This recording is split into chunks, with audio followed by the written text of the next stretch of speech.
Waheguru Ji Ka Khalsa, Waheguru Ji Ki Fateh. Before we begin, we're a small group, so you guys in the back here, you have to come up front, okay? Everyone, you in the orange style, all the young guys there without bodies, stand up. I want all the seats forward filled up, so Benjis, if there's any seats up here, just move up. Please don't stay in the back. There's still 4 seats in the front here. Don't make me call you out. You guys, can you get up? I'm sitting right here. Come on. We have 6 front row seats. If you're going to a concert, these would be the most expensive seats in the house. I mean, we did kind of pay a bunch of money for these seats, right? Hardeep Singh. I didn't see anything wrong. I think best of the right? Front row, man. Front row seats. I know, but still, Front row, front row. just Waheguru. Can you move to that side so I can have this seat? Thanks. So my name is Santbir, and I'm from Toronto. I grew up in Vancouver. And Bhai Singh and I met this past summer at Khalsa Camp, BC. And he asked me to come down here this winter to do a few lectures. And so over the next 4 days, we're going to be going through some big concepts in Sikhi. The thing is that there's a lot of us here at different knowledge levels and different experiences with Sikhi. So I'm going to try to offer things that are both introductory, but also go into a little bit more depth. And I want to have a discussion. So we're going to pause on quite a few of these slides, and we're going to try to I want your ideas about what you think my opinion is, whether it's right or wrong. So that's the first thing to keep in mind, is that everything I'm saying is just my opinion. I'm using whatever platform I have, and like all of you, I'm in a constant struggle and an attempt to try to make my path orient to good enough. But I'm not there by a long shot. And so these are my opinions, my ideas, and I want you, and a lot of you will have your own ideas about Sikhi. That's the beautiful thing about Sikhi, is that once we come together, we are able to debate, discuss with each other. And this is sort of a tradition that we've lost in modern Sikhi. Does anybody know how many sarovars there are in Amritsar? Not usually. Anybody? 5. There's 5 sarovars in Amritsar. So in Amritsar, there's 5 sarovars. 1.5 were built by Guru Ramdas, 1.5 by Guru Arjan, and 2 were built by Guru Hargobind Sahib Ji. And one of the sarovars built by Guru Hargobind Sahib Ji is called Bibeg Sahib. Has anybody ever done darshan of Bibeg Sahib? So does anyone know the history behind Bibeg Sahib? What does the word Bibeg mean? Does anyone know what that word means? Pure. Pure? Okay. Knowledge? Any other ideas? Pure is not the exact translation. Okay. Being able to decide between 2 things, right? So at Bibeg Sahib, the 6 at the time of Guru Hargobind, after they would go for their war training in the jungles around Amritsar, would come back to Bibeg Sahib Gurudwara and they would do debates. And Guru Hargobind Sahib Ji would choose 2 Sikhs and he would ask them to debate a topic. This is something we don't see in our Gurudwaras today. Today we see one person saying their opinion, and if anyone disagrees, they're kicked out of that space, right? And the problem is also with the people who have the different opinion, because we are not in a culture anymore of being respectful. The other person is always wrong, is always a mudmug, is totally on the wrong side, there's no understanding, right? So the Guru actually would create a space for people to discuss and debate with each other. And then the Sangat would decide who the winner of the debate was. And so that's what we want to do also amongst ourselves. If you have an opinion, don't be shy about it. If you have something that you've learned, or that you heard in Gurudwara, or from a grandparent, or at home, or from the Granthi, or from the Sangat that you're part of, and it disagrees with what we're saying, then you need to be able to bring it up, because I could be very likely wrong, and I can learn from you. We can all learn from each other, right? So I just want to start off with that idea. And the second thing is that in these presentations that I'm going to be doing, I just want to give a quick overview since this is the first presentation. We're going to be trying to start at the big picture and get narrow over the next 4 days. So I've got 5 lectures I'm going to be doing, and 4 of them are going to be focused on the idea of Vaheguru and Guru. And for the first one today, we're going to be talking about Vaheguru Akalpurk. Tomorrow we're going to be talking about Guru. The day after we're going to be talking about the Guru Khalsa Panth, or the Khalsa. And the last one is we're going to be talking about what the role of the Khalsa is in the world today. So we're going to be going from sort of the big picture and then bringing it back to our own lives today. Okay? And mixed in we'll have another topic as well, which is about sort of contemporary issues that you might face as young people here in North America. I think everyone here is from North America. Is anyone from overseas? So when we do presentations like this, we use images, paintings of the Gurus. And we have to be careful when we use paintings of the Gurus because these paintings were always done after the fact. So we should always be careful that when we look at a painting of the Guru, we remember that this is not what the Gurus look like. We have no idea what they look like. And there is a famous Sakhi that a Sikh asked Guru Hargobind Sahib Ji, can we do a painting of you, Guruji? And Guru Hargobind Sahib Ji's response was Guru Murat Gur Shabad Hai. So the true murti, the true image of the Guru is Shabad, is Bhai. But when we're doing lessons and stuff, it's easier to have a painting because it helps to teach.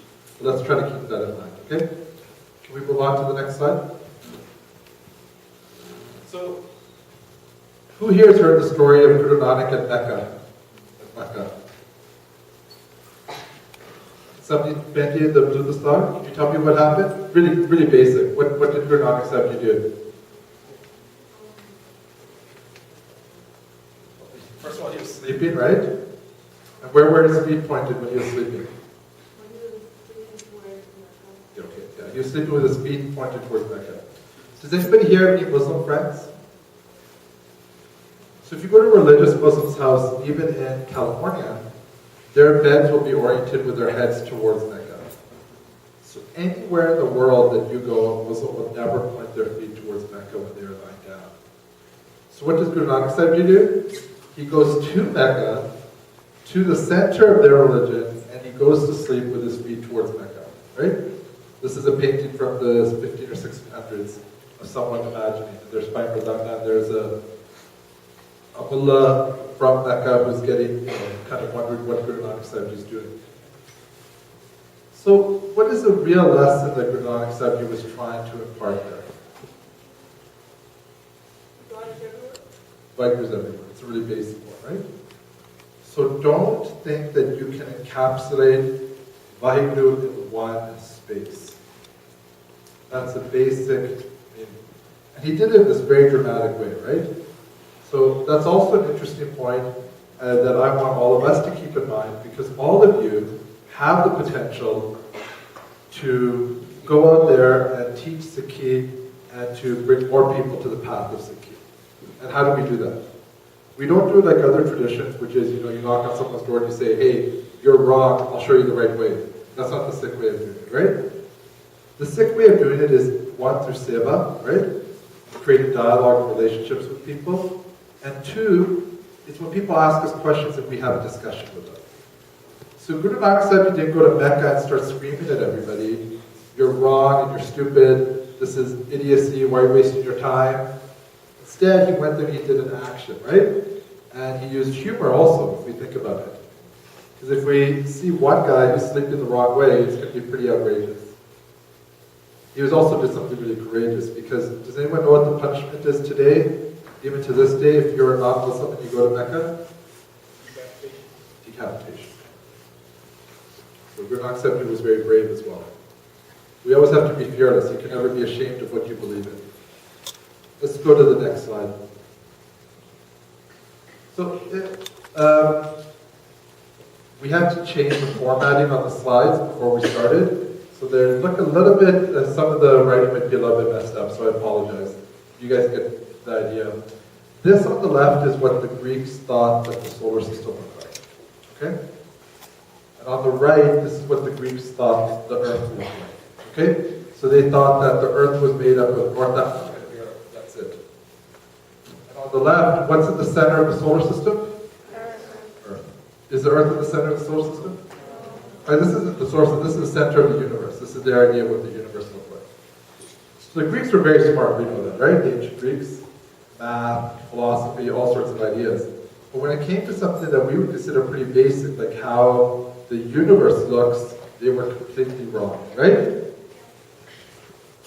They thought that the Earth was the center, and the Sun, the Moon, Earth, Venus, Mars, they didn't know about any other planets.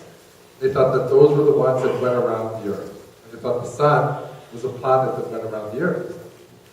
And because they had never heard of places like South America or North America or Australia or Antarctica, they had no idea they existed, right? You know there are people living there, right? So for them, their idea of the world was really narrow. So that's always going to be the case. We can, imagine you travel into the future 500 years, and you explain to them how we do surgeries, So for example, my father recently had open heart surgery, and they literally have to take a bone saw and they cut down your chest and cut open your rib cage, right? So maybe in 500 years, they would think like that's outrageous and horrible. Why would you be cutting people open, right? They'd have some other tools like little machines that go in and clean out your heart or whatever. So things that we think are cutting edge are always going to be outdated.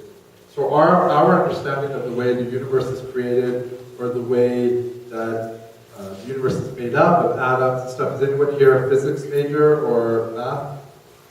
Is anyone here in university or college? You guys all in high school? I don't know the age group here. But everyone here has taken like basic chemistry and physics in school, right? So like the idea of, like electrons and atoms and stuff. And even that now they're starting to teach is not really accurate. It's a little bit of a simplification, right? So in 50 years, who knows what the model will be to explain how the universe works. Now the problem becomes that, let's say in the Bible or in the Quran, how many planets are there according to the Quran? Does anybody know? 7.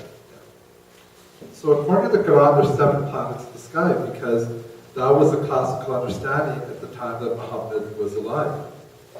But now we know that there's 8 planets, right? Or maybe 9. So if we know there's more, either scientific understanding is wrong or the Quran is wrong, right? And that's where you get all of these debates happening all the time, where people say, oh, religion, what's right, religion or science? Does it say anywhere in Gurgan Sahib that there's this many planets in the solar system? Does it say anywhere in Gurgan Sahib that the world is this shape or this size or there's this many continents? What does Guruji say about the way the universe is created, or not created, let's say, how many planets there are? What does Guru Nanak Sahib say about planets, for example? In Japji Sahib, we all read it.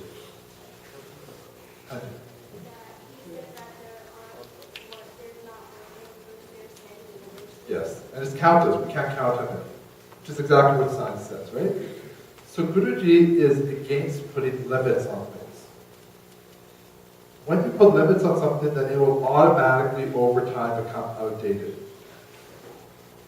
So that understanding, that way of looking at the world is not going to be always valid. And somebody reading that text 200 years from now, or 500 years from now, they'll say, oh, was Muhammad wrong? Was Islam wrong? If someone reads Guru Granth Sahib Ji, they're not going to say, oh, the Guru is wrong, their understanding of science is incorrect.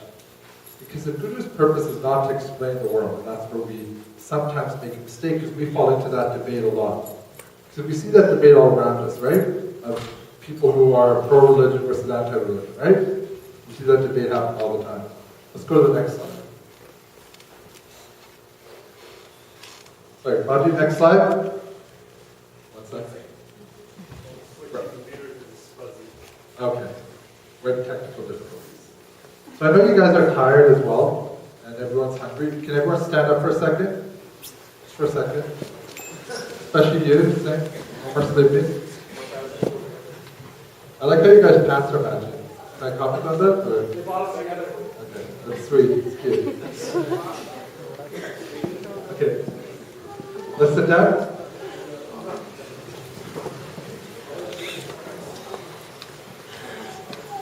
So we need to be careful when we talk about other religions, right? Because we don't want to criticize other religions. At the same time, we need to understand other traditions, and that will also allow us to appreciate Sikhi more. So I want us to just think about the two biggest religions in the world today, which are Islam and Christianity, which we're surrounded by, right? Around the world. Sort of a lot of the conflicts in the world are between cultures,